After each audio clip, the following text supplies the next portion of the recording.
প্ৰশ্নটো যোৱাই নাই মই কৈছোঁ এনেকুৱা ধৰণৰ ৰাজনীতি কৰিবৰ কাৰণে যদি কোনোবা আহে তেতিয়াহ'লে তেনেকুৱা ৰাজনীতি কৰিবৰ কাৰণে দলীয় মঞ্চ এখন গঠন কৰিবৰ কাৰণে আমি প্ৰস্তুত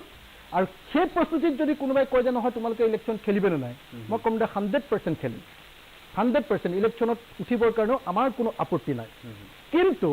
তাৰ কাৰণে আমাক প্ৰস্তুতি লাগিব তাৰ কাৰণে আদৰ্শৱান মানুহ ওলাব লাগিব তাৰ কাৰণে আমাৰ নিৰ্দিষ্ট প্লেন লাগিব আৰু তাৰ কাৰণে আমাৰ প্ৰস্তুতি কৰি 126টা সমষ্টিত 126 জন বিশ্বাসযোগ্য অসমীয়াক আমি গঢ়ি তুলিব লাগিব 2021ত পাই আমি আশা কৰি আছো 2021ত আমাৰ হৈ যাব 2021ত আজি আমি ব্ৰেকিং নিউজ বুলিয়ে ক'ব পাৰো এই অনুষ্ঠানত যে অখিল গুৰু আমি আশা কৰিছো এতিয়ালৈকে আৰু আমি আশা কৰিছো 2021ত ক'ব পাৰো যে 2021ত অখিল গগৈৰ দলে নিৰ্বাচনত প্ৰতিদ্বন্দ্বিতা কৰিব আজি যি মাত আপুনি মাতি আছে সেই কণ্ঠস্বৰ দলীয় মঞ্চত আমি শুনিবলৈ পাম 2021ত ঠিক আছে মই অখিল গগৈ ডাঙৰীয়া যদি আপুনি ৰাজনীতিলৈ আহে বহুত বিষয় আহিব আজি আপুনি এক্টিভিষ্ট হিচাপে মই এক্টিভিষ্ট বুলিয়ে কৈছোঁ মই কোনো এটা আপোনাৰ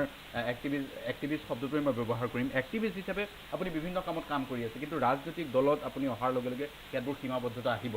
আজিৰ তাৰিখত আপোনাৰ বিৰুদ্ধে কেতবোৰ অভিযোগ আছে আপুনি মানুহজন এৰোগেণ্ট ৰাজনীতি হ'লে আপুনি এৰোগেণ্ট হ'ব নোৱাৰিব এটা কথাত লাগিলে আপুনি লাগি থাকে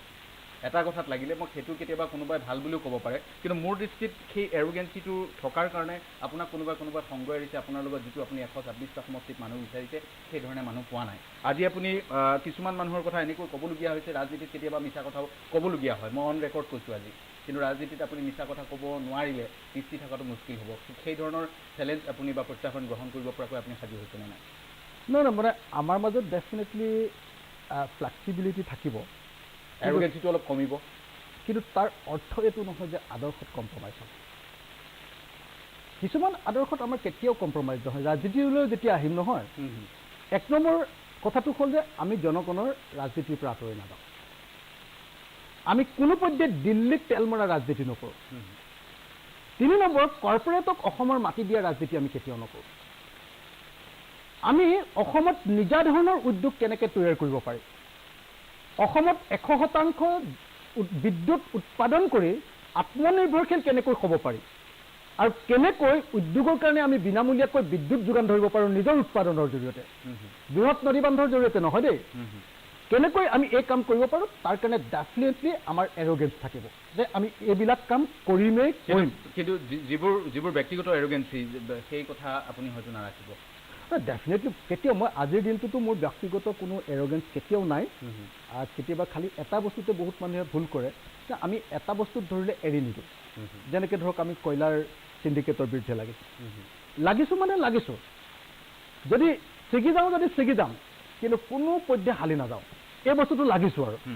2 নম্বৰ আমি ধৰক আপুনি আজি ছুপাৰী চিণ্ডিকেটৰ বিৰুদ্ধে লাগিছোঁ আজি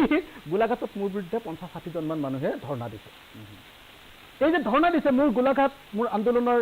কৰ্মভূমি আপুনি নিজে তাতে মোৰ বিৰুদ্ধে এটা ধৰ্ণা দিছে ছুপাৰী চিণ্ডিকেটৰ কথা কৈছে মোক এটা কথা কওক এই ছুপাৰী চিণ্ডিকেট আমি তামোল পাণ খোৱা মানুহবিলাকে ধৰক মোকো ধৰিছোঁ ময়ো কেতিয়াবা খাওঁ 5 টকা 10 টকাৰ কাৰবাৰ এইটো ইমান ডাঙৰ কাৰবাৰ নহয় বুলি মানুহে কয় এই ছুপাৰী চিণ্ডিকেটত কি ইমান ডাঙৰ কথাটো আছে যে আপুনি ছুপাৰী চিণ্ডিকেটৰ বিষয়টো ধৰিবলগীয়া হৈছে ধৰক কয়লাৰ কথা কৈছে বহুত ডাঙৰ কোটি কোটি টকা হয় বুলি মই ভাবোঁ মোৰ মতে আৰু কিন্তু এই ছুপাৰী চিণ্ডিকেটটো 5